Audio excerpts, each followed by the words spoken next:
Agora numa oferta Burger King, a caderneta de cromos com Nuno Marco.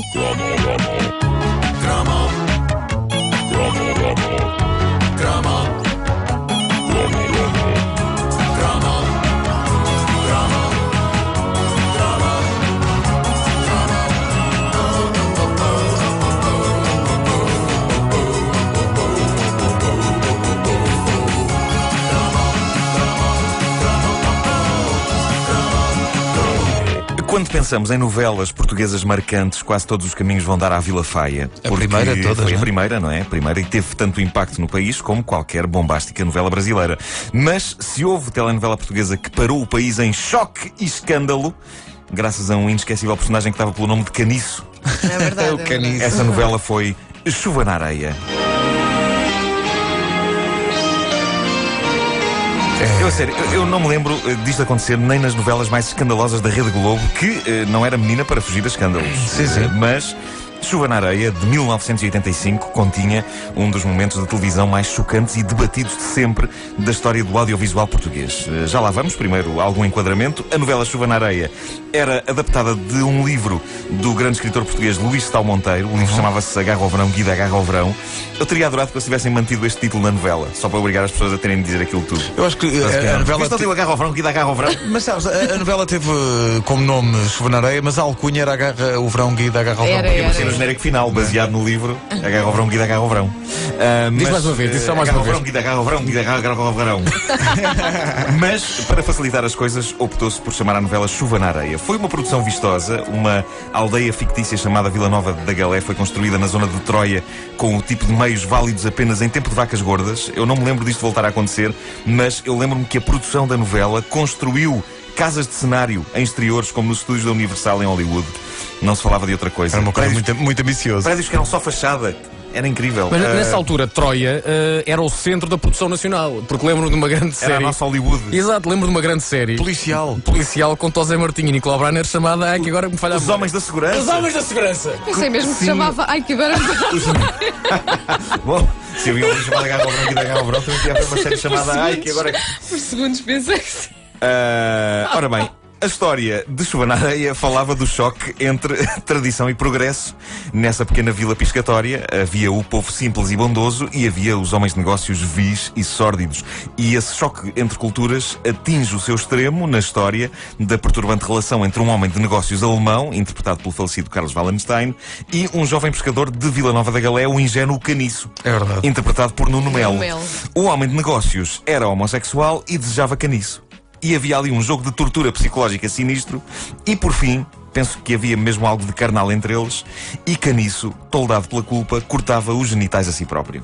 Epá, isso era Ou isso ou o alemão cortava-lhe os genitais. Isso foi tão falado. é Eu acho que curioso. durante meses. É verdade. Mas sabem que na net há uma discussão sobre o que é que acontecia. Se era ele que fazia aquilo ele próprio, ou se era o alemão. de facto, Também não. o que- Ou se era o alemão.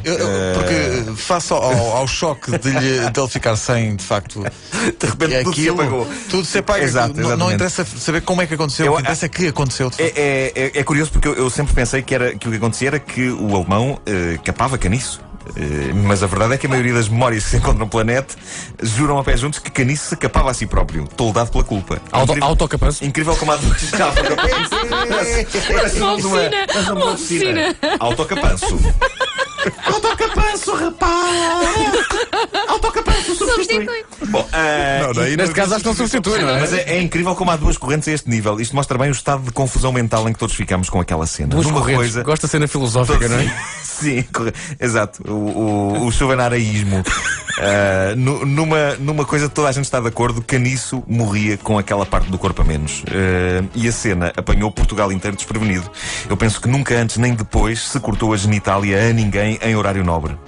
Havia famílias inteiras a ver e muitos adultos tiveram nessa noite um serão em cheio a prestar explicações às crianças sobre a anatomia humana e em que medida é extremamente chato se alguém decide arrancar essa parte do corpo a uma pessoa. Era uma sequência dramática. É claro, a cena não era gráfica, mas não era preciso mostrar nada para que toda a gente percebesse o que tinha acontecido. Aliás, porque sangue havia, não é? Eu lembro que ele tinha... Havia dor. Estava bastante ensanguentado. Mas lembro-me de Caniço cambaleando de faca na mão, desorientado em direção ao mar e aos gritos, e morrendo sem sem pênis. No fundo. Mas isso estava em horário nobre, não é? Era a novela da noite. Novela da noite. Foi um escândalo na altura. Às 9 da noite a ver isso. É verdade. Agora Mal está a jantar e houve um dia, Mal está uma a jantar, quarta-feira. exatamente. Pode ter acontecido isto a uma quarta-feira no início dos anos 80 em Portugal. Passou a chuva na areia, o homem ficou de facto sem genitália e a seguir pato com laranja. Epá, olha, não sei. As pessoas. Mas o mais embaraçoso seria uma pessoa estar a comer salsichas àquela hora. Não. Oh, meu Deus.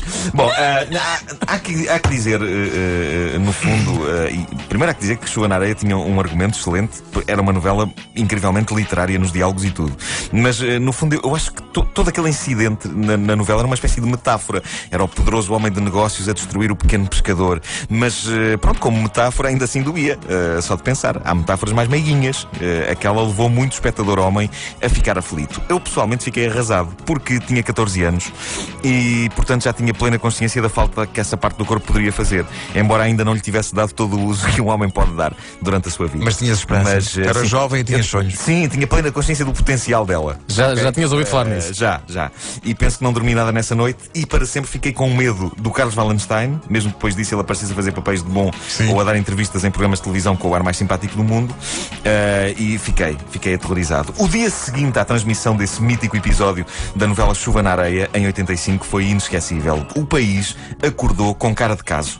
Parecia que na véspera toda uma nação tinha tido uma relação sexual pouco recomendável sob o efeito de álcool e agora no dia seguinte estávamos todos a olhar com desconfiança uns para os outros. Falava-se nisso.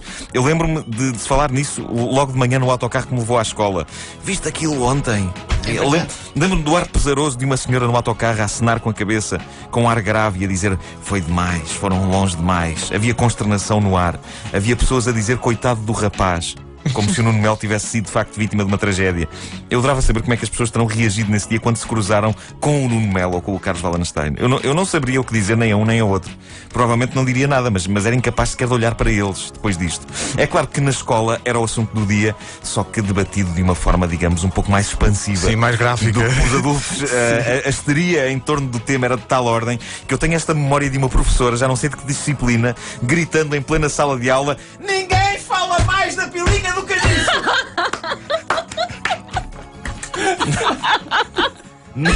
Novo escândalo envolvendo genitália cortada. Aconteceria uns 5 ou 6 anos depois, quando a RTP2 transmitiu o filme O Império dos Sentidos. Mas aí a coisa ferveu. Por um lado porque o filme era explícito, por outro porque era demasiado artístico e porque não era uma novela. Eu acho que o que se for Chuva na Areia de uma onda de protestos dos habituais representantes da moral e dos bons costumes é que na verdade toda a gente queria saber como é que aquilo acabava e quem ficava com quem.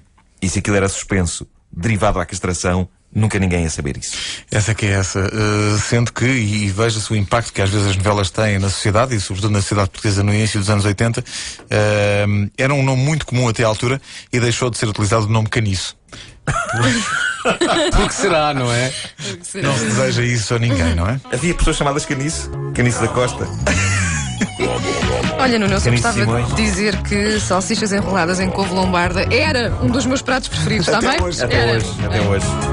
Caderneta de cromos com o Nuno Marco, uma oferta Burger King, disponível também em podcast em radiocomercial.clix.pt.